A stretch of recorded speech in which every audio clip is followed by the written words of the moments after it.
De recibiros. Es un placer participar en este evento. Como ha explicado el secretario general, el desarrollo es tal como está. Recordaros un poco por la operatividad que quitéis los micrófonos. Pues el volumen. Para que el tema pueda funcionar. Hasta ahora la pregunta es sencilla. ¿Me estáis oyendo bien? ¿Hay algún problema? Bien.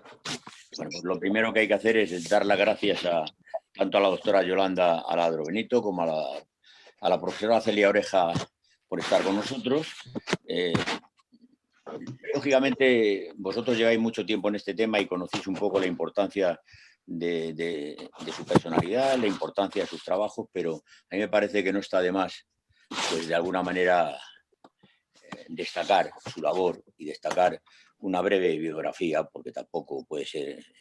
Tenemos la suerte de contar con las dos, que sería muy extenso. Así que voy a hablar un poco de la doctora Yolanda Aladro Benito, que es médico adjunto de neurología y coordinadora de la unidad de esclerosis múltiple en el Hospital Universitario de Getafe de Madrid y profesor asociado en la Universidad Europea de Madrid. La doctora Yolanda Aladro se licenció en Medicina y Cirugía por la Universidad Autónoma de Madrid y realizó la formación como residente en el Hospital Clínico de Madrid. Es miembro del grupo de enfermedades desmineralizantes de la Sociedad Española de Neurología y de la Asociación Madrileña de Neurología. Participa activamente desde hace años en la Red Española de Esclerosis Múltiple, REM, como clínico asociando en la actualidad como miembro investigador. En su trayectoria profesional destacar su experiencia en esclerosis múltiple con dedicación específica desde el año 1991 y como investigadora su interés se centra en la investigación clínica, en la alteración cognitiva y su correlación con la resonancia magnética. Como veréis, aun siendo breve, es importantísimo su pequeña biografía. Vamos a hablar un poco también de la profesora Celia Oreja Guevara, que independiente de su trayectoria, se me ha olvidado decir que la doctora Yolanda es la vicepresidenta del Consejo Médico que tenemos en AEDEN y Celia Oreja es la presidenta de esta institución. Ella es jefe de sección de neurología en el Hospital Universitario Clínico San Carlos de Madrid, profesor asociado de medicina en la Universidad Complutense de Madrid. La doctora Celia Oreja se licenció en la Universidad Complutense de Madrid y realizó la tesis doctoral en el Max Planck Institut für Neurobiologie. Max Planck Institut für Neurobiologie, intento decirlo lo mejor posible en alemán, no lo haré muy bien, ella domina el idioma, yo no. Y la especialidad en el servicio de neurología del Hospital Clínico Bergmann-Scheil, en Bochum. Ha sido coordinadora de neurología del Hospital de Fuenlabrada y de la Unidad de Esclerosis Múltiple del Hospital Universitario La Paz, en Madrid. Actualmente la doctora Oreja Guevara es jefe de sección de neurología del Hospital Universitario Clínico San Carlos y profesora asociada de la Universidad Complutense de Madrid. Actualmente es coordinadora del Grupo de Esclerosis Múltiple de la Academia Europea de Neurología, EAN, y miembro del Comité de Educación de la misma institución. Forma parte del Grupo de Asesores Científicos de la Agencia Europea del Medicamento, EMA, es presidenta de la Fundación Paradig MS, Paradig EMS, organización internacional independiente de neurólogos internacionales que tienen como objetivo fomentar la formación en esclerosis múltiple. Es miembro investigador de la Red Española de Esclerosis Múltiple, REN, y vocal del Grupo de Enfermedades Desmineralizantes de la Sociedad Española de Neurología. Como investigadora, su interés se centra en la clínica de la esclerosis múltiple y su correlación con la neuroimagen, resonancia magnética craneal, la utilidad de la tomografía de coherencia óptica, la espasticidad y su tratamiento, la neuroinmunología clínica translacional y la planificación familiar. Como os decía al principio, era breve el tema. Destacar que para nosotros, para todos los que estamos participando en esta charla informativa, es nuestra presidenta del Consejo Médico. Se lo ofrecimos pues, hace un año aproximadamente y ella aceptó, y con unos planteamientos un poco diferentes como existían. Ella está participando activamente y lo que se trata un poco es de que no siendo muy extenso hagamos muchas cosas y lógicamente pues es un privilegio tenerla tanto a la presidenta como a la vicepresidenta. Y por mi parte nada más, secretario, yo he hecho la breve exposición como me habéis indicado que no fuese muy extensa. Muchas gracias. De acuerdo. Gracias, Pedro, por tu introducción y le damos la palabra a la doctora Celia Oreja. Emilio, perdona, antes de que sigamos, que el que tenga los micrófonos, por favor, encendidos, que por favor los apaguen, o siléncialos tú, que siempre se oye ruido de fondo. También que quiten algunos vídeos, porque si no, luego esto se cae. Vale, y luego para las preguntas todo el mundo puede poner el vídeo, pero mientras tanto, si podéis quitar los vídeos es mejor. Y silenciar para que no se oigan las... Ya lo había oído, o lo he dicho al principio del inicio de la jornada, que apagase que los audios, y si alguno puede apagar el vídeo, pues también. Pero sobre todo los audios, porque interfiere mucho en la exposición de una y otra ponentes. Por favor, sigamos la esta para el buen desenvolvimiento de esta jornada. Gracias. Muy bien. El anfitrión que silencie los micrófonos, por favor. El anfitrión puede hacerlo. Sí, lo puedo hacer en... Comparto ya la pantalla, entonces. Bien, tenéis la palabra, Yolanda. Sí, perfecto, pues muchísimas gracias. Comparto la pantalla e insisto también con mis compañeros, tenéis el micrófono en el margen inferior izquierdo. Abajo está sencillamente que picarle y se cierra el micrófono, y al ladito está el vídeo, ¿no? Que también es para evitar sobre todo el ruido de fondo. Bueno, voy a compartir ya la pantalla y ya comienzo la charla. Primero, dar las gracias a Pedro Cuesta por la presentación que ha hecho, como no, a la asociación por organizar estas charlas informativas que yo creo que son muy importantes con este tema, que es el tema de la vacunación. Es un tema ahora mismo que yo creo que le genera muchas dudas a nuestros pacientes y que espero que entre la doctora Celia Oreja y yo podamos aclarar algunas de las dudas que tenéis con las que estáis conviviendo en este momento. Yo voy a hablar de vacunas frente al COVID. Lo que voy a hacer es una visión general de las vacunas frente a esta enfermedad, frente a la COVID. A ver, vamos... Ay, a ver, sí, por favor, insisto de nuevo, si no es muy fácil, sencillamente piquen al micrófono que hay en el rincón de la izquierda abajo. Bien, voy a empezar un poco antes de hablar de vacunas y de meterme en el tema de las vacunas, de dar una pincelada, una visión instantánea de cómo está la pandemia en el mundo a día de hoy. Esta es una fotografía sacada hace 48 horas y procede de un hospital, el Hospital Johns Hopkins, que es un hospital que se dedica, o sea, que lanza la información a diario de los casos de COVID confirmados mediante test en 192 de los 194 estados soberanos reconocidos. Hace 48 horas teníamos 150 millones de personas infectadas por COVID y 3 millones, casi 200.000, habían fallecido por esta enfermedad. Hoy creo que ya hemos superado los 150 millones de pacientes infectados con infección confirmada. Quiero decir que son muchos más, que hay muchas más personas que se han infectado porque muchas no se ha podido llegar a la confirmación. En España, hace 48 horas, hoy más o menos las cifras son similares, 3,5 millones de personas han adquirido la infección y, como digo, de nuevo, infección confirmada. Y aproximadamente unas 78.000 personas han fallecido por esta razón. Es indudable que todavía estamos en plena ola de pandemia y que en el mundo, en algunos países, todos ya sabéis que la situación está muy mala. También quiero recordaros algunos aspectos generales de la infección por este microorganismo, el coronavirus, el SARS-CoV-2, en pacientes con esclerosis múltiple.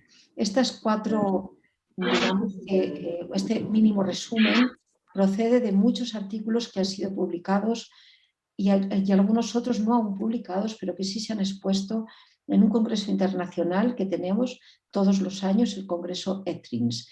Estos datos proceden de septiembre de este año.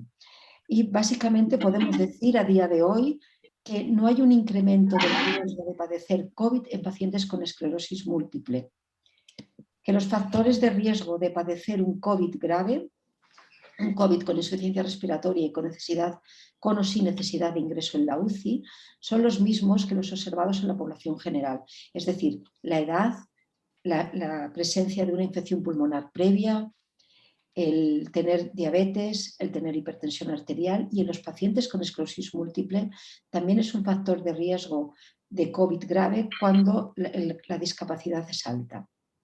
Y finalmente, también a esta conclusión, después de todos estos estudios y este año de pandemia, los tratamientos no aumentan el riesgo de padecer un COVID más grave. Todos los tratamientos que utilizamos en pacientes con esclerosis múltiple. Estos son datos que proceden ya de muchos de análisis basados en muchos pacientes que han tenido COVID y se han comparado con aquellos pacientes de esclerosis múltiple que no lo han tenido. Y ahora sí, me meto ya a hablar de las vacunas. Estas fotos son las fotos de las 4 vacunas que están aprobadas por la Unión Europea. Hay también otras 4 vacunas más que se están utilizando en otros países del mundo, en Rusia, en China y en algunos países latinoamericanos. De ellos no voy a hablar porque no están aprobadas en nuestro país y huelga un poco dar una información que no nos va a servir. Quiero deciros más o menos cómo se desarrolla una vacuna.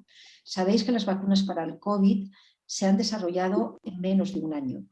El primer caso de COVID se diagnosticó en China a finales de diciembre del 19, en Europa más o menos febrero-marzo, y disponemos de la primera vacuna ya en diciembre del 2020, es decir, en menos de un año. Habitualmente una vacuna tarda en desarrollarse y en estar disponible en el mercado entre unos 3 y unos 7 años. Y esto ha sido así con el COVID por la pandemia a la que nos enfrentamos y por la gran cantidad de recursos que se han puesto para conseguir una vacuna cuanto antes y acabar con esta gran pandemia. Este desarrollo de una vacuna es muy parecido al desarrollo de cualquier otro fármaco. Hay una fase que es una fase de investigación primera, en la cual lo que hacen los investigadores es observar cómo actúa el virus, de qué manera el virus entra en una célula del hombre o del ser humano y destruye esta célula y la infecta. Fijándose en eso, ven qué partes del virus son imprescindibles para entrar en la célula y se trata de generar anticuerpos o generar defensas frente a esa parte del virus que es esencial para el virus para poder generar la enfermedad. Esta primera fase se llama fase de investigación, se encuentra aquella parte del virus importante, se crea un suero y con este suero se pasa a una fase preclínica en la cual se prueba in vitro en el laboratorio y en animales.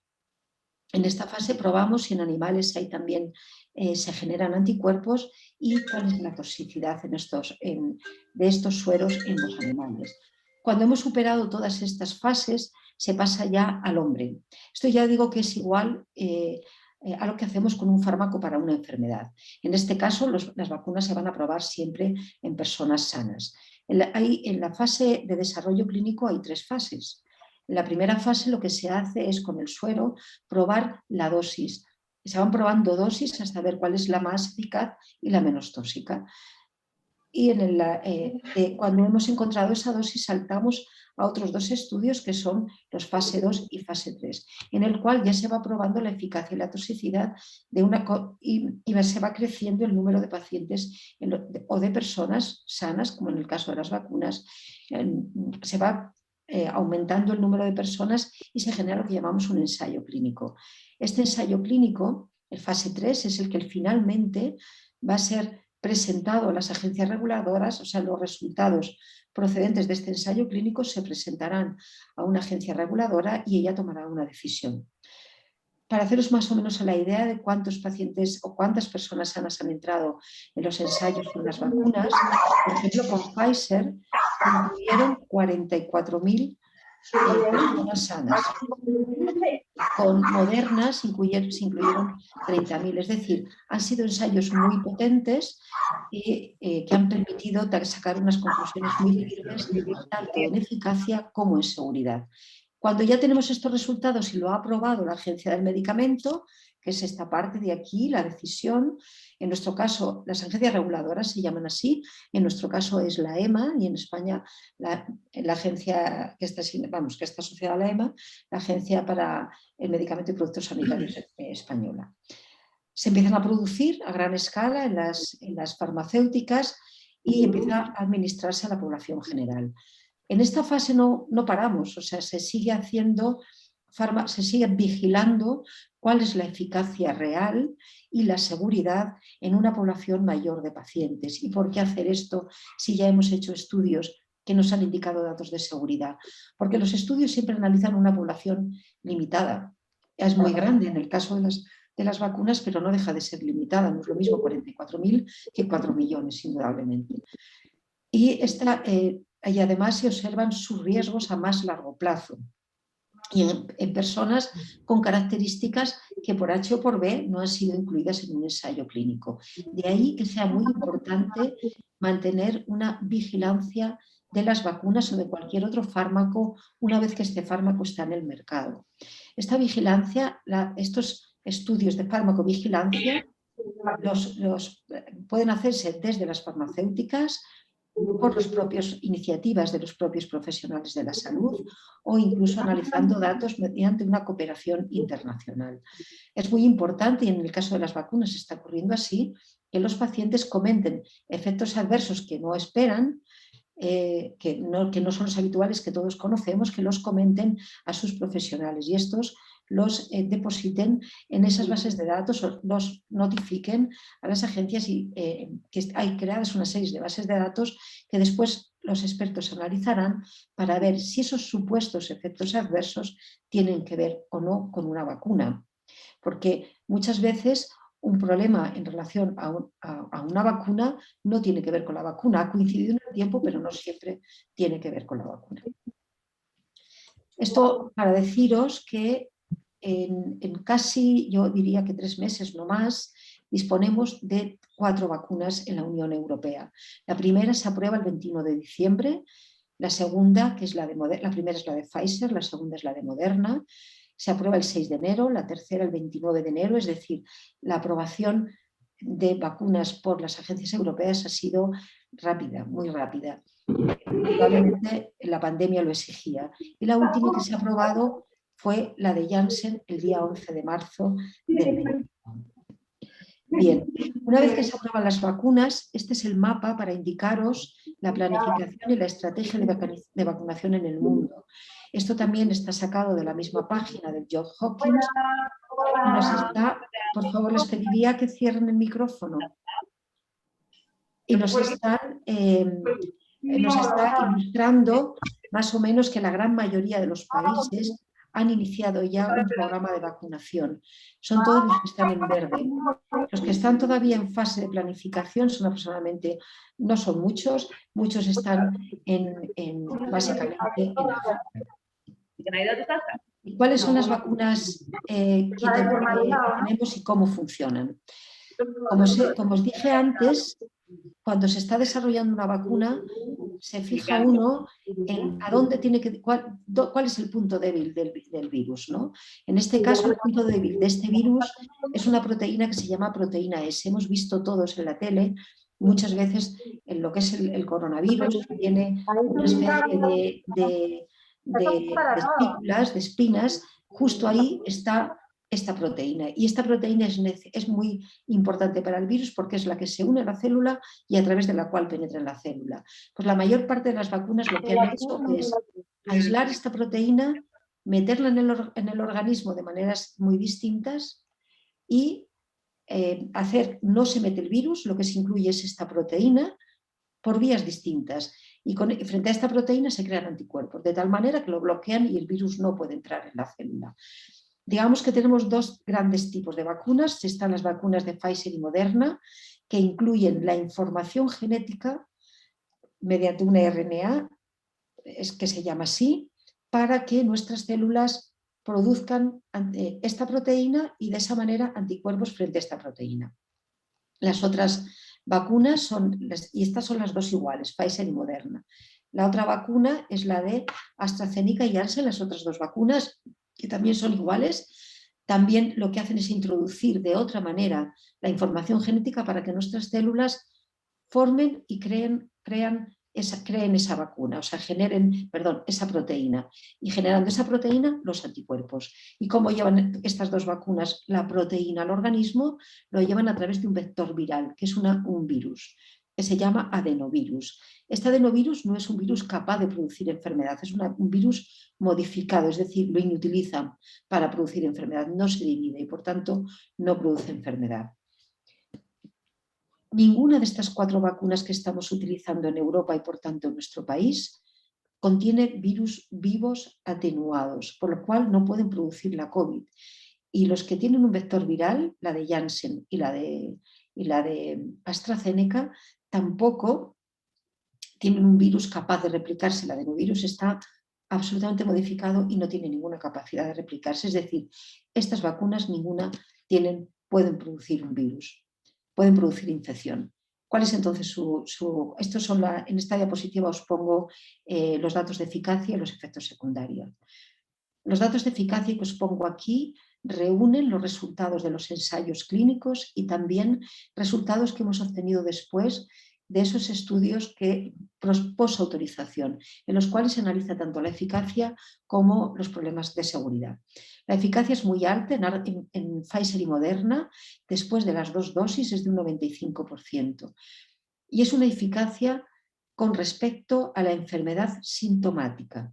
No sabemos en qué medida, que posiblemente también lo hagan, en qué medida reducen la posibilidad de tener una enfermedad asintomática, una infección asintomática y por lo tanto poder transmitir el virus. Es una respuesta que tendremos muy pronto, pero que por ahora no la podemos dar en firme.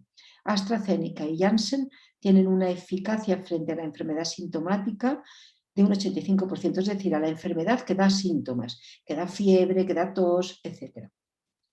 Son vacunas muy, muy seguras, dan como mucho un poquito de dolor de cabeza, dolor muscular, dolor en las articulaciones, dolor en el lugar de la inyección.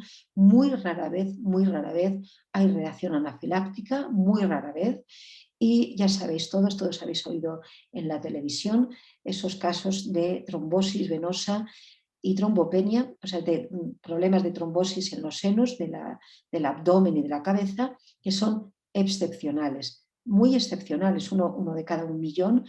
Esto es muchísimo menos que a lo que estamos acostumbrados los médicos y los pacientes que tenéis y las personas que conviven con alguna enfermedad, porque los fármacos en general tienen reacciones más importantes en un porcentaje mucho menor. Por eso quiero insistir que aunque ha habido mucha información con respecto a la trombosis venosa, es verdad que es absolutamente excepcional y que padecer un COVID tiene mucho más riesgo de tener un trombo. O sea, un 7% de los pacientes con COVID pueden hacer un trombo. Por eso quiero insistir, hay mucha información sobre esto, asusta mucho, pero realmente es algo muy excepcional.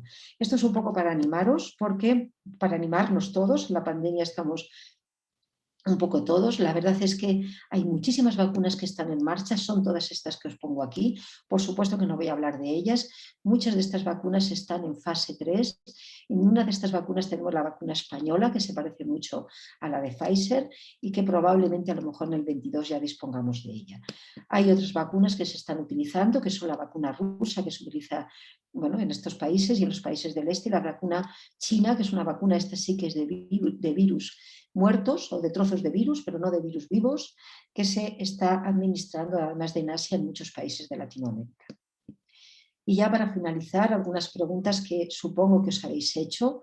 ¿Cuánto tiempo dura la protección de una vacuna? No podemos contestar de forma firme a esto, no se sabe, no hemos tenido tiempo para saberlo.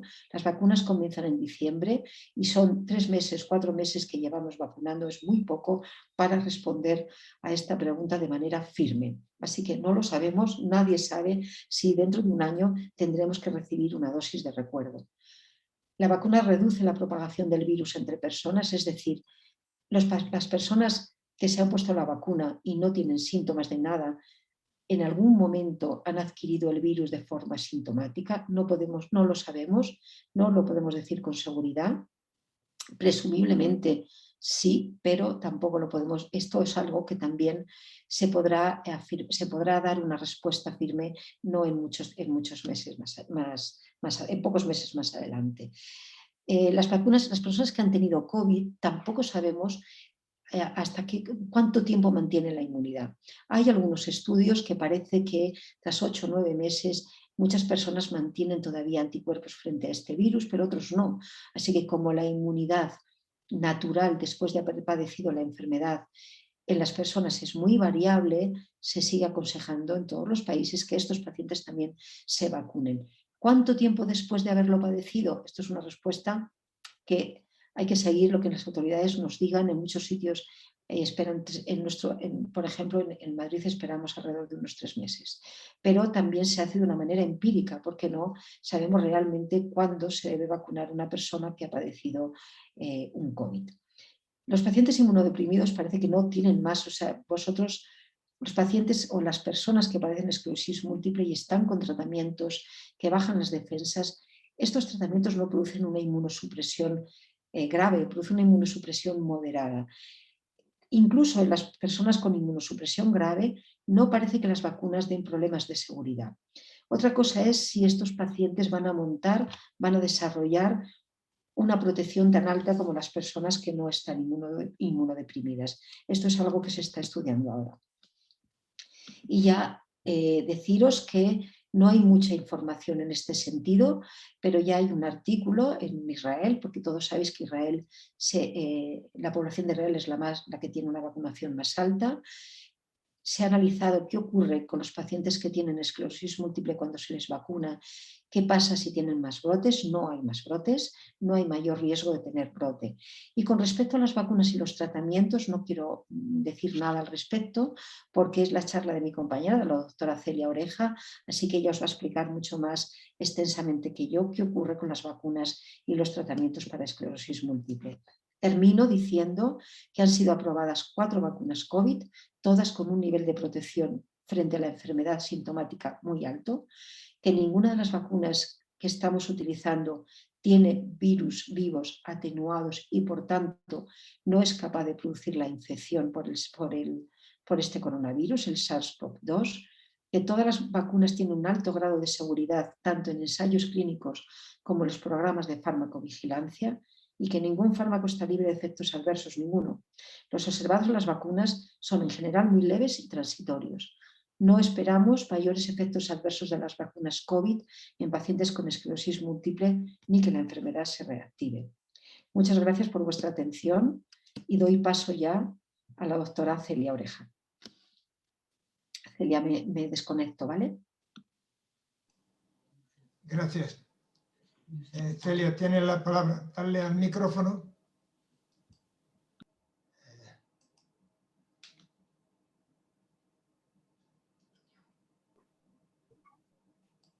Me parece que... Ya, ahora ya me lo tienes, ¿no? Ahora ya va. Ya. ¿Veis ya? Ahora sí, ya me lo has puesto, ¿no? Sí. Vale. Bueno, vale. Buenas tardes a todos. Muchas gracias a EDEM y a la Junta Directiva por hacer este esfuerzo y decidir que hagamos una pequeña charla para poderos resolver todas las dudas sobre las vacunas. Yo creo que es un tema muy importante, creo que es un tema que muchos de vosotros estáis llamándonos por eso, y creo que por eso era importante tener una serie de puntos claros que vamos a aclarar esta tarde, que ya la doctora Yolanda Ladro ha comentado muchos de ellos. Y bueno, y como siempre nosotros estamos abiertos, nosotros en nuestro hospital, todo aquel que quiere nos está llamando todos los días, y todos los días al final de la mañana respondemos todas las preguntas sobre las vacunas. O sea que yo creo que es un tema de especial importancia, y bueno, esta es la primera charla que vamos a hacer de este tipo, pero si hay necesidad volvemos a repetir otra charla dentro de un mes o cuando necesitemos. Yo creo que yo voy a hablar de puntos muy claves. Primero, está claro que las vacunas son las que tienen un nivel adecuado de protección. ¿Esto qué quiere decir? Que de momento no tenemos un tratamiento para el COVID. Estamos dando corticoides, estamos dando Remdesivir, pero un tratamiento que quite la enfermedad de COVID todavía no existe. Con lo cual, puesto que no hay un tratamiento, tenemos que vacunar. Y como sabemos, como en otras enfermedades, por ejemplo en España ya no hay tosferina, porque todos los niños pequeños se vacunan de tosferina. Entonces, prácticamente la única solución que tenemos ahora, puesto que no hay tratamientos para el COVID y no podemos estar aislados todos los días de nuestra vida y tener a todo el mundo encerrado en su casa, es vacunarnos. O sea, lo primero, que la vacunación es muy, muy importante. Segundo, que hay que vacunarse para eso, para evitar que si estamos todos vacunados, al final nadie contagiará a otros y con lo cual erradicaremos el COVID. Y es muy importante que aunque estemos vacunados, porque hay pacientes que ya están vacunados, porque son médicos, son enfermeras, son profesores, policías, aunque el paciente esté vacunado, por favor, seguir usando mascarillas, higiene de manos. No sabemos actualmente cuántos anticuerpos se tienen que producir y cuántos anticuerpos son los buenos y decimos, bueno, pues a partir de 3.000 ya con esos no se pueden contagiar. No lo sabemos, ni tampoco sabemos cuánto dura la protección de la vacuna. Por lo tanto, aunque estéis vacunados o os vayan a vacunar, por favor, seguir usando las mascarillas. Luego, en cuanto a las vacunas, ya ha dicho la doctora, no, son seguras, porque vosotros, mejor que otros, que la sociedad general, como muchos están muy sanos, no lo saben, pero no hay ningún medicamento que no dé ningún efecto secundario. O sea, no hay ningún medicamento que digas 100% esto es agua y no da ningún efecto secundario. Vosotros lo sabéis justamente porque tenéis esclerosis múltiple y usáis muchos medicamentos, que todos los medicamentos siempre tienen algún efecto secundario, pero siempre hay que hacer un balance entre el beneficio y el riesgo. Si yo me tomo un tratamiento de esclerosis múltiple y sé que voy a reducir los brotes en un 60%, bueno, pues que aunque haya algunas veces algún efecto secundario, lo voy a tomar, porque el beneficio es más grande que estar teniendo brotes. Pues esto es igual. Las vacunas no son el 100%, ha habido algunos problemas con las trombosis, pero si lo miramos es 1 de cada millón, cuando nosotros sabemos que en tratamientos de esclerosis múltiple los efectos secundarios son muchas veces mucho más frecuentes, con lo cual no existen medicamentos que no tengan ningún efecto secundario, ni tampoco existe un medicamento que sea al 100% bueno. O sea, si yo tuviera un medicamento de esclerosis que quita los brotes al 100%, estaría curando la esclerosis y no la curo. Entonces hay que ver que que las vacunas no son 100% eficaces, ni tampoco hay una vacuna que no tenga ni un solo efecto secundario, porque tampoco hay ningún medicamento. En general, los efectos secundarios son leves. Nosotros todo lo que hemos visto de todas las personas que se ha vacunado en el hospital, pues todas las enfermeras, los médicos, los celadores, pues son leves. Normalmente te duele el brazo, a lo mejor alguno tiene un poco de fiebre y tal, pero en general son leves. Y sobre todo un paciente de esclerosis múltiple que está acostumbrado a muchas más cosas, para él es todavía mucho más leve, ¿vale? Entonces yo creo que no tenemos que tener ningún problema ni ningún miedo a las vacunas. Esto ya lo ha explicado la doctora Ladro, que hasta ahora hay 4 vacunas y habrá más. Yo esto siempre lo digo a todos mis pacientes, cuando se vayan a vacunar que nos llamen, porque a lo mejor ahora hay 4, pero a lo mejor, como ha dicho la doctora Ladro, dentro de unos días o dentro de un mes hay 6. Entonces, antes de que vacunen a un paciente, es mejor llamar y hablar con el neurólogo, como hacemos nosotros, nos llaman y nos dicen con qué le van a vacunar, cuándo le van a vacunar y nos dice qué tratamiento tiene. Ya miramos nosotros y decidimos, ¿vale? Entonces, hasta ahora son estas 4 y las 4 son seguras. Una cosa es la cuestión científica, que sean seguras, y otras son las cuestiones económicas y políticas. Pero la cuestión científica es que son seguras. Y en cuanto a eficacia, pues la de Pfizer y la de Moderna tiene alrededor del 95%, como digo, no hay nada que tenga el 100%. Por ejemplo, la de Janssen tiene la misma eficacia que la vacuna a la gripe. La vacuna a la gripe tiene un 65%. La vacuna de AstraZeneca y la de COVID tiene la misma eficacia que tiene la vacuna a la gripe. La vacuna a la gripe nos la ponemos todos los años, o sea que no hay ningún problema. Esto es un resumen de todas las recomendaciones, tanto americanas como europeas, ¿vale? Los pacientes con esclerosis múltiple tienen que ser vacunados con las vacunas del COVID. Las vacunas del COVID, como ha dicho antes la doctora Ladro, son vacunas inactivadas, no contienen el virus y no pueden producir el COVID, ¿vale? Porque son inactivadas. Solo si hay algún paciente que tiene alergia a algún componente, a ese paciente no se le podrá vacunar, ¿vale? Entonces, solo aquellos pacientes que son alérgicos a algo, pues no se le podrá vacunar. Si tiene una alergia a alguna cosa, algún excipiente, la vacuna. Si no, el resto deberían ser todos vacunados. El tener esclerosis múltiple no está contraindicado, ¿vale? Todos los pacientes de esclerosis múltiple pueden ser vacunados y deberían ser vacunados con las vacunas que hay hasta ahora del COVID. Todas las que hay hasta ahora son inactivadas y probablemente las que vengan también, pero ante la duda siempre es mejor preguntar al neurólogo. Las vacunas, como hemos dicho antes, no provocan brotes, las vacunas no empeoran la esclerosis múltiple y las vacunas no disminuyen la eficacia de los tratamientos. O sea que si un paciente está con tratamiento, no tiene que pararlo porque le vayan a poner vacuna. O sea, aunque se ponga la vacuna, el interferón, la cladribina, el tisabri, todos van a seguir siendo iguales de eficacia. La vacuna no resta eficacia a los tratamientos, ¿vale? Entonces, que quede muy claro, ni la vacuna produce brotes, ni la vacuna empeora la esclerosis, ni la vacuna tiene una interferencia con el tratamiento, ¿vale? La eficacia del tratamiento sigue siendo igual aunque el paciente se vacune. ¿Qué pacientes tienen más riesgo de tener COVID? Pues aquellos que son mayores, como en toda la población, los que son mayores de 70, los que tienen diabetes, los que tienen hipertensión. Todos esos pacientes tienen más riesgo, tengan o no tengan esclerosis. Tener esclerosis múltiple no es una condición de riesgo para el COVID-19, o sea, lo que es la enfermedad no es una condición de riesgo. Sí que hay que mirar ahora los tratamientos de los que hablaré, pero el hecho de tener el diagnóstico de esclerosis múltiple no es una condición de riesgo para el COVID-19. Y como he dicho antes, las vacunas de COVID no tienen virus vivos, ¿vale? Por eso no pueden producir el COVID. Es importante, el único caso que he dicho yo antes es que aquellos pacientes que no se puedan vacunar por alguna circunstancia, que la mayoría de los pacientes que no se pueden vacunar es porque tienen una alergia a alguna cosa de la vacuna, ¿no? Pues como todo, como el que tiene alergia, pues por ejemplo a los antibióticos, o el que tiene alergia a la aspirina, pues igual el que tiene alergia a algún excipiente de la vacuna, bueno, pues si él no se puede vacunar, se deberían vacunar todos los que conviven con él, ¿de acuerdo? Y luego, lo que he dicho antes, aunque os vacunen, deberéis seguir teniendo mascarilla mientras sea necesario, ¿vale? Porque no sabemos hasta cuándo es la protección y no sabemos si cada uno tenemos el nivel más alto de anticuerpos. Bueno, esto solo para que veáis todo lo que voy a hablar luego van a ser, esto hemos hecho en Europa. Hemos hecho un consenso entre varios países, yo he estado en el consenso y este es el consenso para toda Europa. La mayoría de las medidas que se toman para las vacunas no las toma Madrid porque quiere Madrid, las toma ni tampoco las toma España. Esto es una cosa de toda Europa, ¿vale? Luego hay cuestiones locales, pero toda Europa, por ejemplo, en cuanto a esclerosis múltiple, hemos tomado una determinación y hay un consenso, igual que hay un consenso en Estados Unidos. ¿Vale? Entonces yo ahora todo lo que voy a contar de tratamientos es lo que se dice en Europa y en Estados Unidos y los ingleses que se salieron por el Brexit. Entonces, los tratamientos de esclerosis se deben continuar a no ser que el neurólogo diga que haya que pararlos, ¿vale? Entonces, si un paciente se va a vacunar y tiene dudas, que llame al neurólogo, ¿vale? Pero no hay que parar el tratamiento a no ser que lo diga el neurólogo. Si yo paro un tratamiento sin una razón y lo paro de una forma brusca, puede ser que empeoremos la esclerosis múltiple. Ahora lo diré, hay algunos tratamientos que puede ser que hagan que esa vacuna no sea tan eficaz y no tenga tanta protección, ¿vale? Hay algunos tratamientos que a lo mejor si vacunamos a esos pacientes con esos tratamientos a lo mejor no tiene una protección del 80%, a lo mejor es del 60%, pero siempre será mejor tener un 60% que tener 0, ¿vale? Entonces es mejor tener algo de protección que no tener ninguna protección.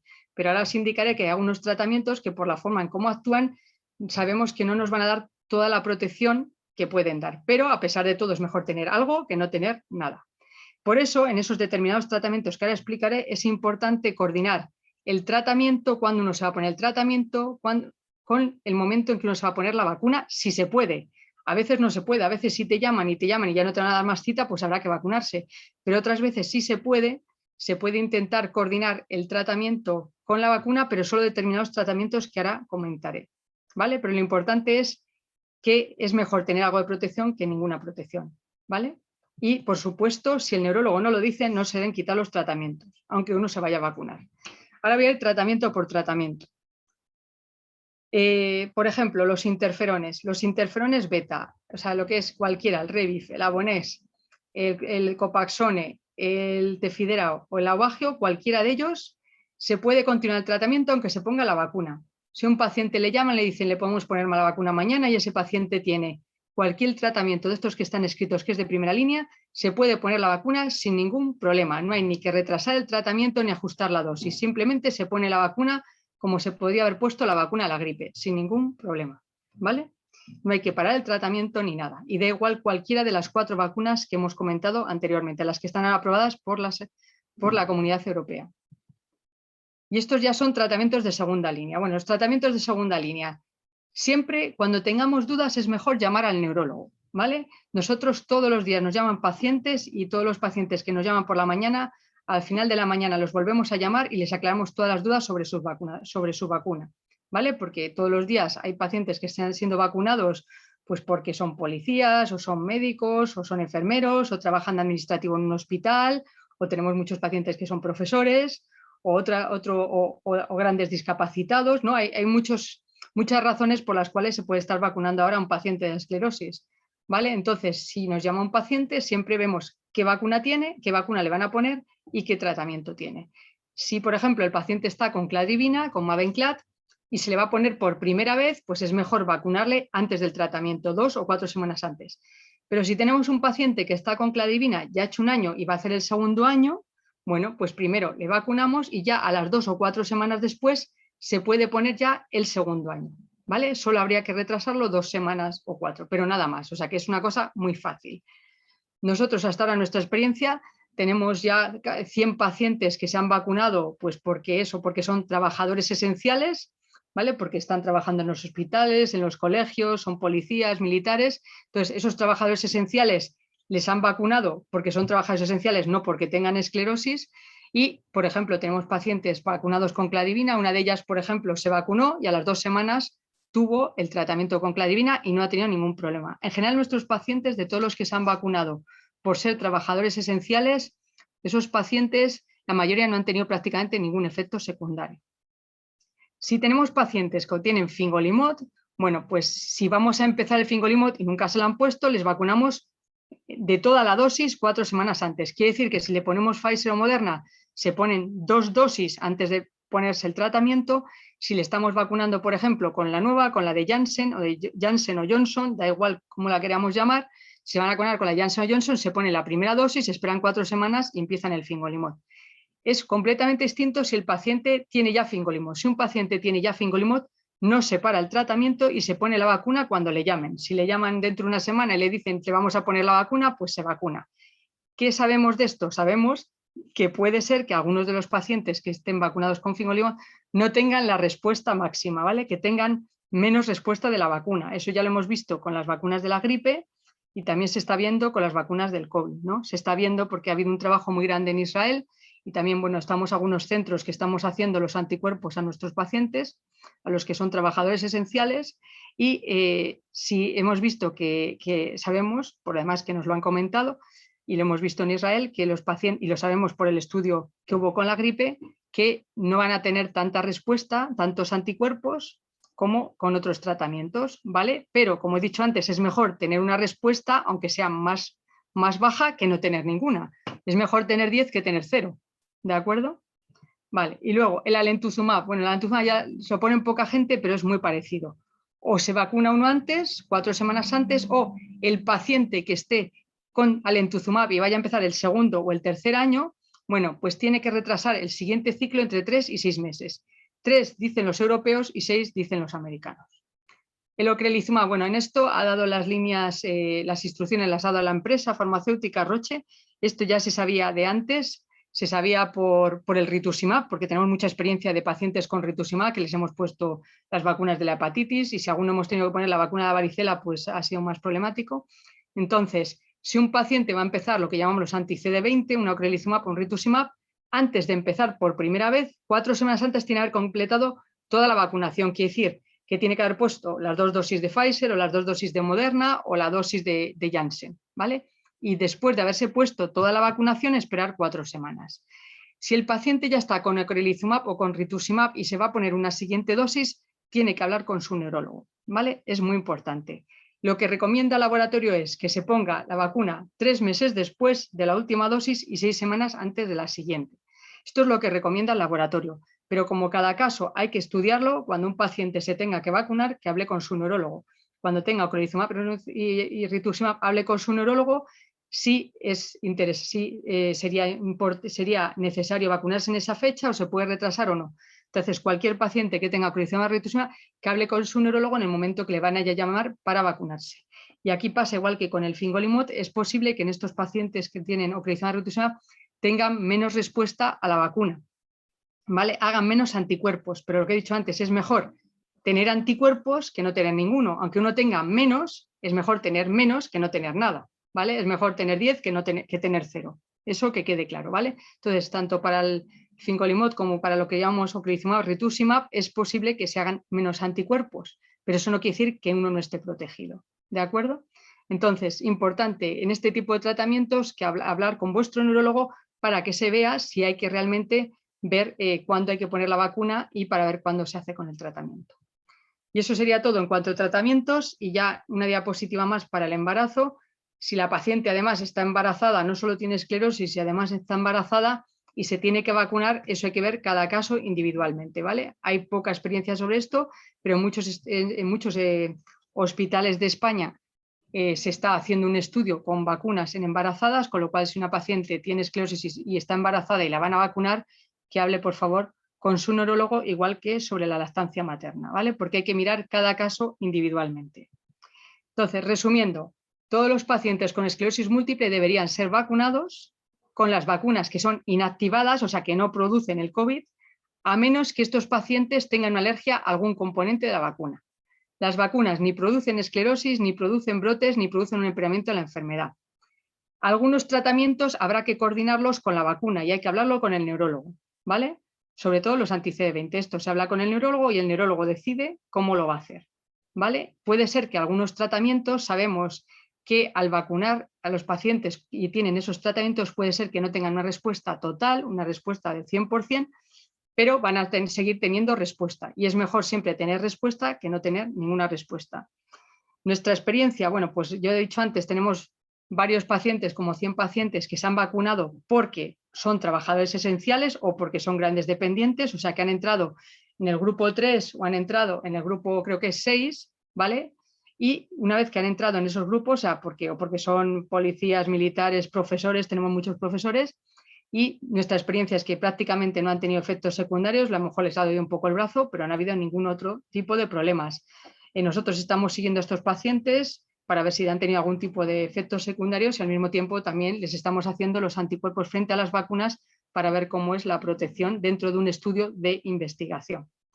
¿Vale? Entonces, lo que queda importante es que ante la duda siempre llaméis al neurólogo o a la enfermera de vuestra unidad para que se pueda arreglar todo de la mejor forma posible. Entonces, ahora ya, acabando con la charla, ya podéis hacernos todas las preguntas que queráis. Muchas gracias.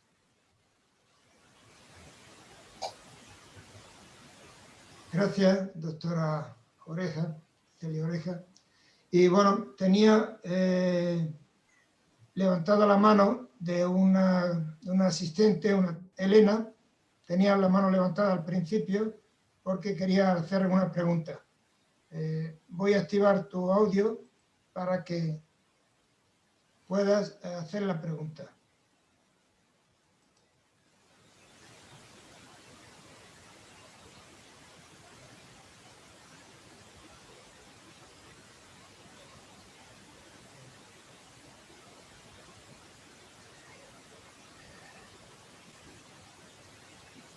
Sino que lo escriba por el chat. Aunque yo el chat realmente no lo estoy viendo, o sea que lo tenéis que ver vosotros porque yo solo el chat veo lo tuyo, o sea que si la gente está escribiendo por el chat... Elena ya puede reactivar el audio, me parece. También tenía la pregunta Galaxy A5 217 que puede hacer la pregunta. Mientras tanto, Elena activa su audio. O también tiene... Bueno, yo no sé si vosotros podéis leer el chat, porque yo en el chat solo tengo tu chat, Juan. A lo mejor a ti te llega el chat de todos, yo solo puedo ver el chat tuyo. Sí, entonces. me llega el chat. Si hay algo en el chat, me lo puedes leer. Parece ser que Olga tiene una pregunta. Si Olga desactiva, puede hablar.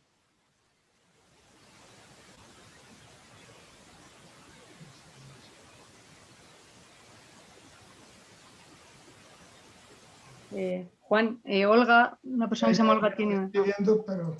Vamos a ver. Ya tiene Olga, me parece que debe tener... A lo mejor quizás desactiva algunos micrófonos. La doctora Ladro también está inactivada. Si la puedes activar. Vamos a ver.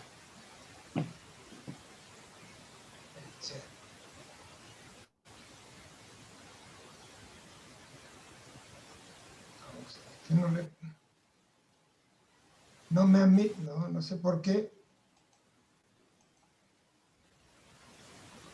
No me admite la...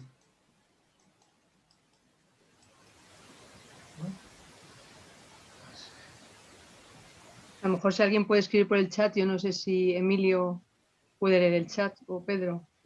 Que yo solo tengo puesto yo cuando miro el chat solo me sale tu chat, no me sale el chat general. O quizás Nieves puede leer el chat mientras tanto. Es que no puedo. Ya lo sé.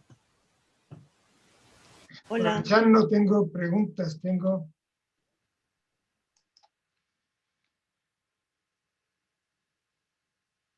Bueno, tengo aquí una pregunta, perdón, a ver si te la puedo leer. Sí, démela. Dice aquí, Noemi dice, en el caso del tratamiento Siponimod, hay que tener en cuenta, ¿qué hay que tener en cuenta respecto a la vacuna? Vale, pues no lo he dicho porque, bueno, no, de momento hay muy pocos pacientes con Siponimod. Nosotros tenemos ya 2 pacientes en nuestro hospital que han empezado Siponimod. Creo que en Madrid todavía no hay ninguno más. Pero vamos, con Siponimod no hay mucha experiencia porque Siponimod es un tratamiento completamente nuevo, que ya digo, nosotros hemos empezado justo hace una semana a ponerlo. Parece ser que sería muy parecido al Fingolimod.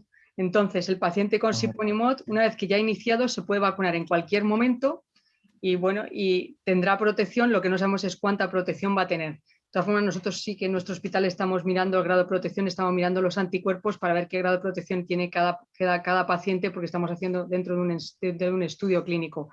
Pero se supone que el Siponimod puede ser similar, aunque no del todo, al Fingolimod, puesto que el Siponimod hace mucha menos linfopenia. Pero realmente en el Siponimod, así, como hay pocos, solo lleva un año aprobado en Europa, no podemos decir mucho, solo que el paciente que tenga Siponimod se puede vacunar en cualquier momento, ¿vale? No hay que retrasar nada ni nada. O sea que si le llaman, que se vacune, ¿vale? Y luego ya en su hospital que le hagan los anticuerpos, si se los pueden hacer. Parece ser que ya Olga Ladro ya está desactivada y Olga también. Sí, Entonces, sí, a ver, sí. Olga, haznos la pregunta. A ver, sí. Hola, buenas tardes. Tengo diagnosticado un síndrome lipofosfolipídico, pero la reumatóloga dice que soy asintomática. Mi pregunta es, claro, estoy nerviosa por el tema de los trombos. ¿Me podría vacunar con cualquiera? AstraZeneca y Janssen.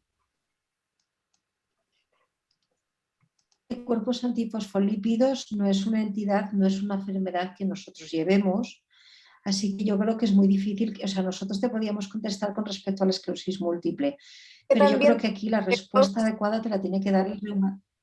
Es que tengo las ¿Cómo? dos, tengo esclerosis y tengo también el Sí, por síndrome esclerosis múltiple, a ver, por esclerosis múltiple no tienes ningún problema en vacunarte con la que te corresponda, ¿vale? O sea, no hay tampoco, o sea, los pacientes que habían padecido esa trombosis, que todavía están en estudio, no se ha dicho que ninguna enfermedad autoinmune específica, el síndrome de anticuerpos antifosfolípidos lo es, sea una contraindicación, pero realmente quien debe contestarte sobre esto es tu reumatólogo, que es el médico especialista de esta enfermedad, ¿no? Del síndrome de anticuerpos antifosfolípidos. O sea, el hecho de que tengas una enfermedad autoinmune que genere anticuerpos frente a esas sustancias no significa que los vayas a generar frente a otras, ¿vale? Pero, insisto, nosotros podemos contestarte sobre esclerosis múltiple y en este caso, que es otra enfermedad autoinmune, no hay contraindicación para que recibas ninguna de las vacunas que hay aprobadas en Europa. Muchas gracias. Vale. Luz, me parece.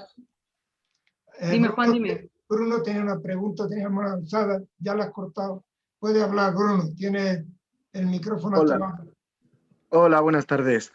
Quería preguntaros si con Aubagio, que cuáles son las medidas más o menos que se tendrían que tomar frente a la vacunación y que si las vacunas mejores pues son Pfizer o Moderna antes que AstraZeneca. O sea, con Aubagio te puedes poner cualquier vacuna y Aubagio te la puedes poner en cualquier momento. O sea, cuando te llamen te la pones. El Aubagio no va a modificar para nada en la respuesta de la vacuna, o sea que no hay ningún problema. O sea, lo que he comentado antes, todos los interferones, el Copasón, el Aubagio y el Tefidera, cualquiera de ellos se lo puede poner la vacuna en cualquier momento porque no modifican la eficacia de la vacuna, ¿vale? Entonces, cuando te lo ofrezcan, te lo pones porque el Aubagio no tiene ninguna influencia en la vacuna, ¿vale? Y las vacunas son las vacunas, se tiene uno que poner las vacunas como está en el plan nacional. Cada país tiene su plan, cada país tiene Los planes tienen que ver con la llegada de las vacunas a cada país, tienen que ver con la salud laboral, tienen que ver con muchas cosas. Entonces, si a lo mejor en el año 22 o en el 23 tenemos muchas vacunas, a lo mejor cada uno puede elegir la vacuna y el momento. A fecha de hoy solo podemos seguir lo que es el plan, la Estrategia Nacional de Vacunas, y hay que mirar cada uno en cuál está. El grupo, pues el grupo de 60-65 recibe AstraZeneca, es el grupo de más de 80 recibe Pfizer o Moderna, Estos son decisiones de salud laboral. Hasta ahora los pacientes de esclerosis múltiple no están en ningún grupo. O sea, por tener la esclerosis múltiple no están en ningún grupo, por tener tratamientos inmunosupresores siguen sin estar en ningún grupo. Lo que sí hay es que si un paciente es profesor, estará en el grupo de los profesores, que es el grupo 6. Si un paciente es trabajador sanitario, estará en el grupo de los trabajadores esenciales. Y entonces los grupos van asociados a las vacunas y, como sabéis, esto cambia todas las semanas. O sea, hay semanas que dicen una cosa y semanas que dicen otra, pero nosotros ahí quien decide es el Plan Nacional, la Estrategia Nacional de toda España, y las comunidades hacen lo que dice la Estrategia Nacional. No se salen de la Estrategia Nacional y eso lo decide un comité de expertos que son médicos de medicina preventiva y que tienen información de Europa que nosotros no tenemos. Entonces, ahí no podemos decir nada. Pero ahora, con Aubagio te puedes vacunar con cualquier vacuna. Y en el momento que ellos te lo ofrezcan, no hay ningún problema. Quería añadir también que penséis que, a ver, porque hay mucha información no precisa con respecto a las vacunas de AstraZeneca y Janssen. Recordar que son vacunas, sobre todo AstraZeneca, se ha utilizado en el Reino Unido, porque es productora el Reino Unido y ha sido la vacuna que más se ha utilizado allí. Y es justo el Reino Unido uno de los lugares con un porcentaje mayor de vacunación en la población. O sea que no hay ninguna indicación de ninguna vacuna, ninguna enfermedad en concreto, ¿vale? Bueno, de hecho, yo puedo añadir con Yolanda que yo he hablado con el que lleva la esclerosis múltiple en Londres, con el doctor Giovannoni, y todos sus pacientes se han vacunado con AstraZeneca, prácticamente casi todos con AstraZeneca, y no tienen ningún efecto diferente. O sea que es que, bueno, hay mucha publicidad, pero vamos, por ejemplo, el ejemplo de Gran Bretaña, se han vacunado muchos pacientes de esclerosis múltiple con AstraZeneca. Vale, ellos no han reportado nada, es lo único que estamos esperando a la publicación. Israel ha publicado los de Pfizer y en algún momento el Reino Unido publicará los de AstraZeneca. Vale, muchísimas gracias. Y ya concluyo, lo siento de verdad, perdonadme, No pasa pero la última reunión que hubo de esclerosis múltiple a la que asistí, me dijeron que tener esclerosis múltiple afectaba a la gravedad de cuando yo si cogiera COVID. ¿Cómo? No es real. A ver, eso se ha estudiado mucho y eso sí que es verdad que ya tenemos datos bastante más firmes. Por el hecho de tener esclerosis múltiple, el estudio más grande viene también del Reino Unido, no hay mayor riesgo de padecer un COVID en general, una COVID grave o una COVID leve, ¿vale? Y los factores asociados a una COVID grave en pacientes con esclerosis múltiple, y estos datos vienen de series muy grandes de muchos países, no solamente del Reino Unido, hay series de qué ocurre con el COVID en pacientes con esclerosis múltiple en muchos países, y además hay también un esfuerzo de colaboración en el cual se han compartido los datos de todos los pacientes de países, o sea, tanto de USA como de Europa, de varios países de Europa, en el cual se ha compartido la información de pacientes con esclerosis múltiple que han padecido COVID, ¿vale? Y el riesgo de padecer un COVID grave es exactamente el mismo que el riesgo, o sea, los factores que favorecen tener un COVID grave son los mismos en pacientes con esclerosis múltiple que en pacientes sin esclerosis múltiple. Es decir, la soledad es el tener una enfermedad pulmonar previa, lo es tener hipertensión arterial y diabetes, ser fumador, obeso, etc. Los mismos factores. Solo se añade en la esclerosis múltiple el grado de discapacidad, es decir, los pacientes que tienen una discapacidad avanzada. Pero estos pacientes también coinciden, en estos pacientes también se dan esos otros factores. También se suele dar la edad, o sea, también son mayores en general y también tienen asociadas por la edad otras enfermedades crónicas que favorecen tener grave. O sea que yo creo que debéis estar tranquilos y en ese sentido, o sea, vais a tener el mismo COVID que esperamos en la población general, ¿vale? Para aclarar, que no si te- quiere añadir Esclerosis algo- múltiple, el paciente esclerosis múltiple tiene el mismo riesgo que su vecino que no tiene esclerosis múltiple. ¿Vale? Ya está. Si su Así- vecino tiene hipertensión, tiene más riesgo que el que tiene esclerosis múltiple. ¿Vale? O sea que Dando igual no el hay tipo más de riesgo por tener el diagnóstico de tratamiento que esclerosis lleves, ¿no? múltiple. Dando igual el tratamiento que lleves, ¿verdad? Si es aubagio o si es cualquiera. No, eso es distinto. Una cosa es el diagnóstico y otra cosa es el tratamiento. O sea, si uno está diagnosticado de esclerosis múltiple, no tiene más riesgo. Y en cuanto a todos los tratamientos, solo se ha visto que hay los tratamientos, los mismos que he explicado yo antes, que los que llamamos anti-CD20, los anticuerpos monoclonales, el ocrelizumab y el rituximab, puede ser que haya un poco de más riesgo, ¿vale? Por eso los pacientes que tengan ocrelizumab o rituximab, tanto en la vacunación como el COVID, deben hablar con su neurólogo. Pero vamos, eso no quiere decir que un paciente que tenga rituximab le va a tener un COVID grave, por supuesto que no, pero es verdad que tienen un poco más de riesgo, un poco más. Pero de solo, COVID ¿vale? grave, no de fallecer, no De COVID de grave. fallecer por COVID ni nada. Y a lo mejor tener un poquito más de insuficiencia respiratoria, o sea, no de fallecer, pero justo de fallecer es igual. Es decir, la gravedad máxima, también con ocrevus y rituximab, es igual que la gravedad máxima, refiero al fallecer por COVID. Julia tenía la mano levantada, Julia Rincón. Julia Sí. Rincón quería hacer una pregunta y luego después Maribel. Venga, Julia. Hola, buenas tardes. Buenas, Yolanda, que conozco a Yolanda, mi doctora. Es una pregunta. Habéis dicho que se puede poner si no hay ninguna contraindicación con algún componente de la vacuna. A mí, cuando yo soy alérgica al látex y cuando se me quiso vacunar para ponerme la lentuzumab en su momento, tuvieron muchos problemas por la vacuna por un componente de la vacuna. Entonces, ¿dónde me puedo informar de si ese problema lo puedo tener con la vacuna del COVID? ¿En medicina preventiva, como estuve yendo, o dónde? Julia, no te han llamado para vacunarte, ¿no? No. De todas Bueno, maneras, primero no. tendríamos que saber, cuando te llamen para vacunarnos, lo tendrás que decir. Hay que saber primero la vacuna con la que te van a poner. Y hay que ver los componentes. Primero hay que saber en el grupo que te van a incluir y qué vacuna vas a recibir. Entonces, según la vacuna que se vaya a recibir, vemos los componentes de la vacuna, vemos tu estudio de alergia y ahí entonces ya se recomienda en función de la vacuna, pero no sabemos qué vacuna te van a poner.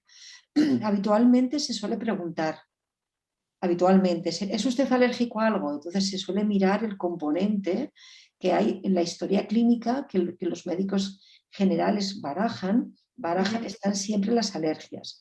Si recuerdas, siempre el médico casi siempre están las alergias y siempre las tenemos con una alerta al lado. Entonces, normalmente, si tienes ese estudio de alergia y está puesto ahí, el médico se va a fijar en los componentes.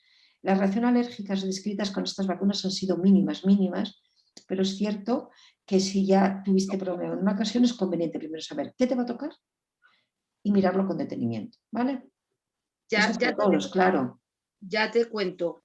Mi fecha, según la puesta de ocrelizumab, debería ponerse entre el 1 de junio y el 15 de julio. Si yo hablo con mi médico de cabecera y él consigue ponérmela en esa fecha...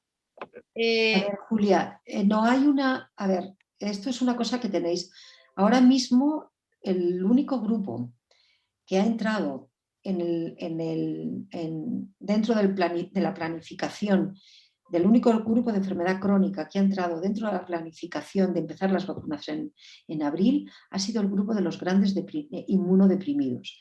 Ese grupo, en ese grupo se incluyen trasplante de un órgano, porque están con varias medicaciones inmunosupresoras. La inmunosupresión es mayor. Entran también las personas que nacen con una síndrome de inmunodeficiencia adquirida, que eso es un problema distinto, no tiene nada que ver con esto, ¿vale? Y entran aquellas personas que tienen un cáncer que está ahora activo, es decir, que están en este momento recibiendo medicación citostática, quimioterapia por el cáncer. Y entran también los pacientes con HIV, con infección por el virus de la inmunodeficiencia, por el SIDA, ¿no? el virus del SIDA, pero cuando sus linfocitos están por debajo de una cantidad crítica. O sea, no entra todo el mundo. Los pacientes con infección por el VIH, que están bien, tampoco. Estos por ahora, lo mismo que vosotros, estáis en el grupo de edad. O sea, se os va a poner en el grupo de edad. No sabemos qué va a ocurrir en mayo, A lo mejor en mayo, si se ha terminado de vacunar a los grandes dependientes y a los inmunosupresores, a los inmunodeprimidos mayores, a lo mejor se contempla el vacunar a otras enfermedades crónicas que estén con tratamientos inmunosupresores, aunque estos tratamientos produzcan una inmunosupresión menor. ¿Me he explicado? O sea que probablemente yo creo que lo que hay que hacer es al contrario, Julia. Ahora mismo el médico de cabecera y todos los otros sistemas donde se está vacunando os van a llamar según estas cosas. Vale. Si me mandan mensaje para vacunarme Y te pones en contacto conmigo. por el ocrelizumab. Claro, te pones en contacto conmigo y nosotros acoplamos la vacuna. Ya no me ha pasado solo. Ya hay más de un paciente, más de un compañero del hospital que le han llamado para vacunarse, bien porque era profesor, bien porque era lo que fuere, porque tenía una profesión de estas en las que se ha vacunado. Le han llamado y hemos hablado, según se había recibido Ocrevus, hemos ajustado para que el Ocrevus lo recibiera 6 semanas antes de la siguiente dosis y 3 meses después de la que ya había recibido. ¿Vale? O sea, que normalmente preguntando, pero y nosotros lo podemos cambiar. Vamos a seguir contestando respuestas, pero intentar que no sean tan personales, que a lo mejor eso lo podéis contestar en si os parece, el hospital. tengo 3 preguntas. Tengo de Maribel, luego Tamara, Fernando también había levantado la mano y posteriormente José Luis. Vale, intentar que sean cortas y que no sean tan personales, ¿sabes? Si son ya cuestiones de fechas, las podéis hablar en el hospital. A ver si es posible concretizar y darle cabida a todo, a lo que... Claro, por eso. Maribel, Tamara, sí. Fernando y José Luis, en este orden. Buenas tardes, 2 consultas muy rápidas.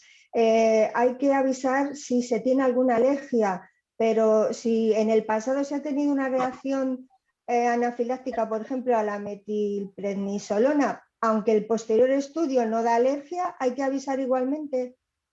Yo creo que si tienes una historia de alergias, hablísalo al neurólogo y él se pondrá en contacto con el servicio de alergia para ver si realmente vas a tener una alergia o no. Si solo ha sido la metilprednisolona, probablemente no. Pero como a lo mejor hay algo más y te han hecho un estudio, es mejor que se lo digas a tu neurólogo y él mire el estudio o hable con alergia.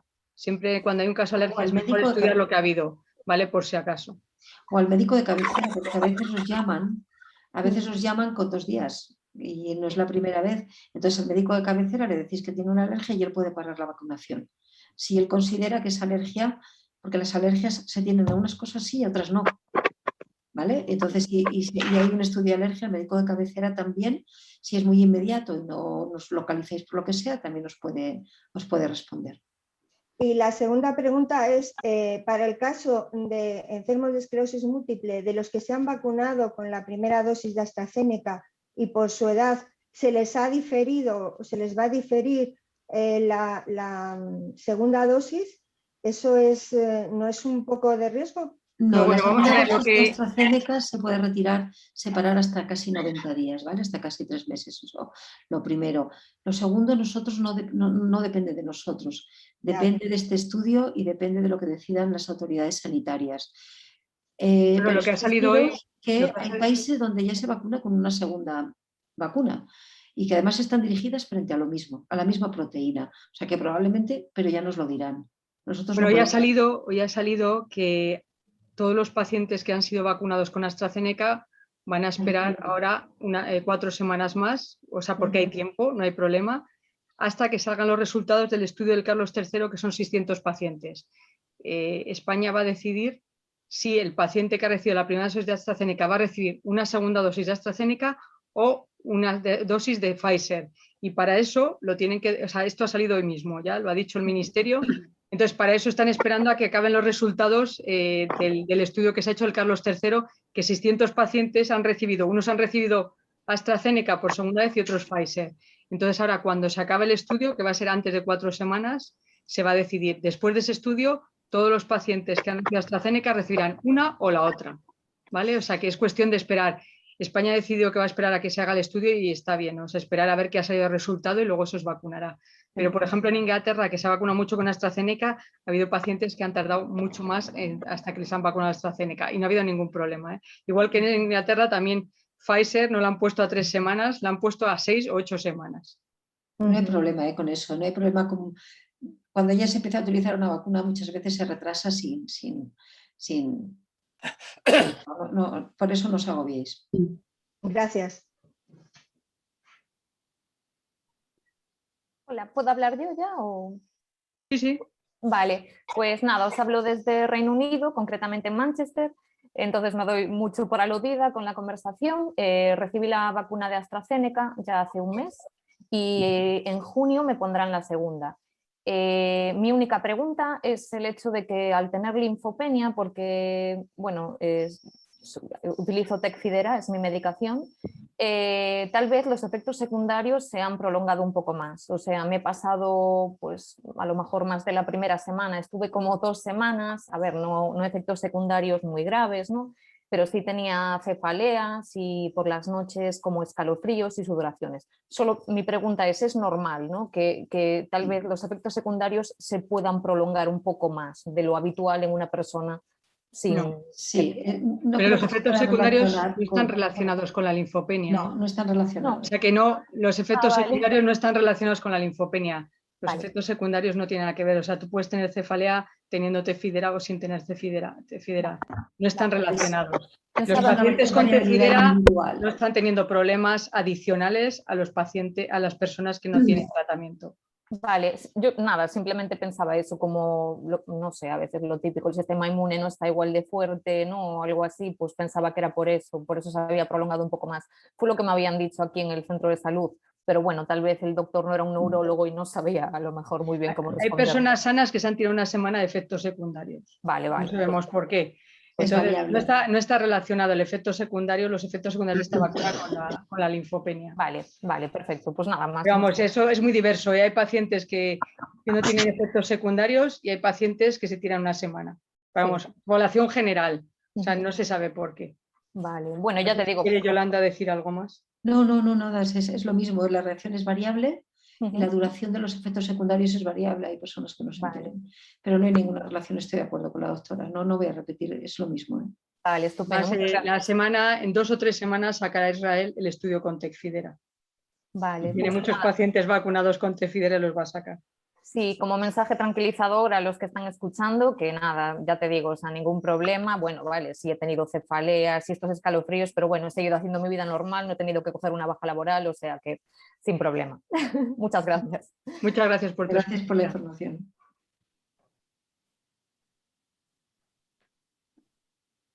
A ver, Juan, queda uno o dos ¿Una personas, pregunta ¿no? hay por ahí en el chat? Sí, que ya no nos alarguemos mucho. No, creo que Juan dijo que había 2 personas más. A ver si las da palabra. Hola. Sí. Hola. ¿Sí? Ya, Fernando, puede hablar. Sí, se le oye. ¿Me oís bien? Sí, Fernando, habla. Fernando. Vale, bueno, sí, es cortito porque lo ha dicho la compañera. El domingo me pusieron la primera dosis de AstraZeneca, entonces es lo que ha dicho la compañera. Si en caso nuestro, con la esclerosis, puede ser que nos cambien la vacuna o tenemos que esperar a que sea AstraZeneca por narices, vamos. Ya lo he comentado antes, no depende de la enfermedad, va a depender de la estrategia nacional, de lo que se decida después de haber visto el resultado de los 600 pacientes del Carlos III. O sea que no va a depender de la enfermedad. Que estéis Sí, tranquilos, que os vacunan lo con habéis otra explicado vacuna. antes a la compañera y ya me ha quedado más o menos claro. Vale, yo Gracias. lo único que quería añadir es que yo creo que hay que transmitir un mensaje de tranquilidad si se mezclan vacunas. Recordad que lo que hacen las vacunas es generar anticuerpos y en este caso en todas las 4 vacunas lo hacen frente a la misma proteína. Luego no va a haber, no tiene por qué haber ninguna sorpresa. Y también deciros que en Francia ya se pone una vacuna, se ha puesto AstraZeneca y se pone Pfizer. O sea que si se decide poner Pfizer, quiero transmitir un poquito de tranquilidad en ese sentido, ¿vale? Que es un poco lo que se espera, pero hay que confirmarlo. En medicina todo hay que confirmarlo. Pero otros países, desde el punto de vista, han decidido utilizar AstraZeneca primero y Pfizer después. Ya que yo sepa, hay 2 países europeos que ya lo están haciendo. No sé si Celia sabe si hay algún país más donde lo hacen. Tenemos, a José Luis le habíamos dado la palabra y comentar una cosa. Perdona, José Luis, un momentito. Es decir, hay muchas solicitudes de preguntas, pero yo creo que esto es imposible, estaríamos toda la tarde contestando a preguntas. Agradecemos a todos vuestra intención de preguntar y tal, pero creo que si no dice nada la doctora Oleja y la doctora Aladro, con José Luis terminamos la turno de preguntas para que se proceda a la cancelación de la jornada, si os parece, y disculpar por no poder atender en toda su extensión las vuestras preguntas. José Luis, tenés la palabra. Gracias. Sí, muchas gracias, Juan. Yo creo que si hay alguna pregunta que es muy importante, se la pueden mandar a la asociación, ¿vale? Y luego nosotros la contestaremos. La manden por email y nosotros la contestamos. De acuerdo. Muy bien la aclaración, Yolanda. Celia. Quería saber si hay algún tipo de coordinación entre la Comunidad de Madrid y los hospitales donde se están tratando a este tipo de enfermos. Sí, nosotros sí que hay una coordinación. O sea, la persona que está en la Comunidad de Madrid, en la consejería que lleva las vacunas, es la persona que está siempre en el Consejo Interterritorial, o sea, que va todos los miércoles a la reunión de España, ¿vale? Que haya la reunión de España, y luego esa persona está en coordinación, también está de acuerdo con los hospitales. Yo, de hecho, ya he hablado con ella varias veces, ella sí sabe lo que está pasando en los hospitales, no solo en esclerosis, en varias cosas, no solo porque ya se lo van contando, sino bueno, porque tiene su información, o sea que están coordinados. Hay verdad que están pasando, o sea, que las comunidades deberían seguir el plan nacional, pero es verdad que hay algunas comunidades que no lo están siguiendo, pero nosotros no podemos hacer nada. Eso es como otras cosas en España. Entonces, la Comunidad de Madrid sí que está, o sea, la persona que yo personalmente hablo varias veces con ella por teléfono, y de hecho cuando le comenté un problema nos llamó otra vez. Entonces, ellos sí que saben, o sea, más o menos les llega la información de todos los hospitales. Y si un hospital tiene una pregunta, le escribe directamente a esta persona o a su secretaria y la responden. O sea, que sí que la consejería sí sabe lo que hay. Lo que pasa es que luego, claro, luego hay como cada cosa. Hay cosas internas de hospitales que si el hospital no lo dice, a lo mejor no le llegan. ¿Y son conocedores de los nombres de esta gente para que les llamen lo antes posible, doctora? No, eso la consejería va a estar dando a los centros de salud, a los hospitales, quiere decir que depende de la edad y depende del grupo. Si son los de 60 a 65, los tocan en el Withing Center, lo mandan las listas allí. Si son de mayores de 70, los mandan al centro de salud. Y las listas de los hospitales lo están haciendo los hospitales. Por ejemplo, los trasplantados tienen los pacientes trasplantados que están poniendo la vacuna, los del servicio de trasplantes han dado ellos la lista, ¿vale? O sea que depende de qué tipo de grupo y dónde se vacunen, la lista la da la consejería o la da el hospital o la da el centro de salud. Sí. Okay. Gracias. Vale, muchísimas gracias. Creo que con esta intervención cerramos el turno de preguntas y vamos a darle paso a nuestra presidenta, Ana Isabel López. Hola, Juan. Cierre la sesión. Sí, perdona, pero es que al final no hemos podido hablar. Ya lo sé. Me ha dicho la doctora Celia Oreja que las preguntas que tengan ustedes, ya que no podemos atender la alta demanda de preguntas, que por favor el correo electrónico la hagan llegar a la asociación de AERE y ella se compromete a contestarles personalmente. Nos comprometemos, sí. Agradecemos esa pequeña cuestión, pero es que por tiempo y por eficacia de todos ustedes no podemos estar aquí toda la tarde. ¿Sabes qué pasa, Juan? Que teníamos la palabra nosotros, pero alguien se ha metido por el medio. Y todos nos hemos quedado sin saber. Bueno, ya que estamos hablando, porque si ha salido... Que haga la pregunta. Haga la pregunta y ya está, pero es la última.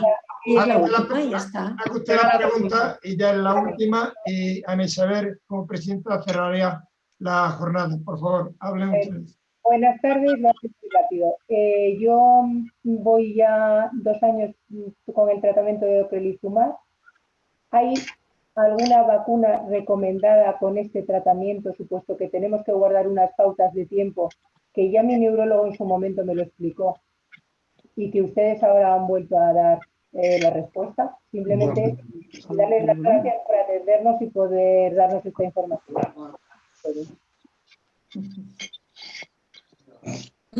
Ninguna vacuna concreta está indicada en los pacientes con ocre. Son la vacuna que indiquen las autoridades, porque no hay ninguna contraindicación de ninguna vacuna en concreto con ninguno de los fármacos que utilizamos en múltiple, en su enfermedad. Estupendo, muchas gracias. Gracias a todos y un saludo. Gracias a usted. Bueno, pues si os parece, damos la palabra a la presidenta Ana Isabel López para que cierre las jornadas de esclerosis múltiple. Ana Isabel, tiene la palabra, por favor. Gracias, Juan. Bueno, estimadas Celia y Yolanda, pues enhorabuena por el éxito de esta jornada. Muchas gracias porque, bueno, vosotros lo habéis visto que ha sido, bueno, ha tenido una demanda muy superior a la prevista. Entonces, claro, en esas circunstancias tendríamos que haber usado otra plataforma, pero bueno, como no ha sido así, pues tendremos que repetir. Entonces, bueno, quiero agradeceros como presidenta de la Asociación Nacional de Esclerosis Múltiple. ¿Sí? Ah, vale, perdón. Es que hay algún micrófono por ahí. Juan. Sí. Es que tengo una pregunta. ¿Perdón? Sí, que tengo una pregunta. Ah, perdona, es que ya estamos en la clausura de la conferencia. Es que se me fue la página y me costó volver a entrar. Pues te resumo, igual que tú, ha habido mucha gente que se ha quedado sin poder hacer preguntas. Entonces, la doctora Celia Oreja ha comentado que enviéis vuestras preguntas al correo de la Asociación Nacional y se comprometen a responderlas, ¿vale? Vale, de acuerdo, pues ya pago. Gracias.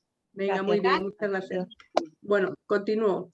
Es lo que os comentaba Celia y Yolanda, que ha sido, bueno, pues un boom de demandas. Entonces, bueno, tendremos que volver a repetir. Desde luego que os agradezco muchísimo y enhorabuena por estas charlas que han tenido, bueno, han sido... ¿Perdón? Estoy escuchando una charla con ella. Perdona, Juan. Sí, estoy cortándoles, pero es que han entrado y se han metido. Puedes, claro, ¿sabes por qué ha pasado? Porque ha ido saliendo gente y están entrando, pero ya a ver si puedes cortar, porque no voy a poder clausurar. Bueno, sigo con mi clausura.